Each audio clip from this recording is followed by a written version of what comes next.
High, কেমন আছেন সবাই? আশা করি ভালো আছেন। আমার কুটি চ্যানেলের একটি ভিডিওতে আপনাদের ওয়েলকাম। আজকের রেসিপি চিকেন রেজালা। প্রথমেই বলি, পোস্ত আর কাজু বাদাম একসাথে বেটে রাখবেন।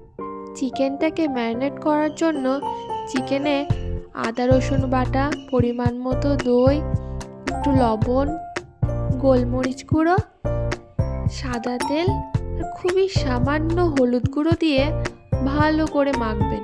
মাখা হয়ে গেলে মিনিমাম 30 মিনিট মতো এভাবেই ঢেকে রাখবেন। এরপর একটা কড়াইয়ে সাদা তেল গরম করে ওতে 1 চামচ মতো ঘি দিয়ে দেবেন। গরম তেলে 2 এলাচ, 2 তেজপাতা আর সামান্য গোটা গোলমরিচ, 4টে শুকনো লঙ্কা দিয়ে দেবেন। সবগুলো 30 সেকেন্ড মতো ভাজা হলে পেঁয়াজের পেস্টটা দিয়ে দেন। 4 থেকে 5 মিনিট এভাবেই রান্না করুন। এরপর আদা রসুন বাটাটা দিয়ে দেন।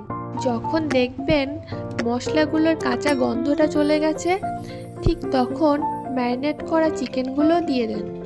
মশলাগুলোর সাথে চিকেনগুলোকে ভালো করে মিশিয়ে 10 থেকে 15 মিনিট ঢাকা দিয়ে রান্না করুন। মাঝে মধ্যে ঢাকনাটা খুলে একবার করে মাংসগুলো নাড়বেন, যাতে তলায় না লেগে যায়। যখন দেখবেন মাংসগুলো থেকে তেল ছেড়ে দিয়েছে, ঠিক তখন কাজু আর পোস্ত বাটাটা দিয়ে দেবেন। এরপর সবগুলো ভালো করে মিশিয়ে নেবেন। দেখুন চিকেনগুলো কি অপূর্ব সুন্দর লাগছে না দেখতে? খেতেও এর থেকে অনেক সুন্দর হয় জানেন। একবার রান্না করে খাওয়ালে বাড়ির মানুষগুলো আপনার প্রশংসা না করে থাকতে পারবে না। এরপর একটু গরম মশলা চিকেনের ওপর ছিটিয়ে দেবেন। ভালো করে মশলাগুলো মাখিয়ে নেবেন। পারলে হাফ চামচ কেওড়া জল দিয়ে 4 থেকে 5 মিনিট রান্না করুন। তৈরি হয়ে গেল চিকেন রেজালা।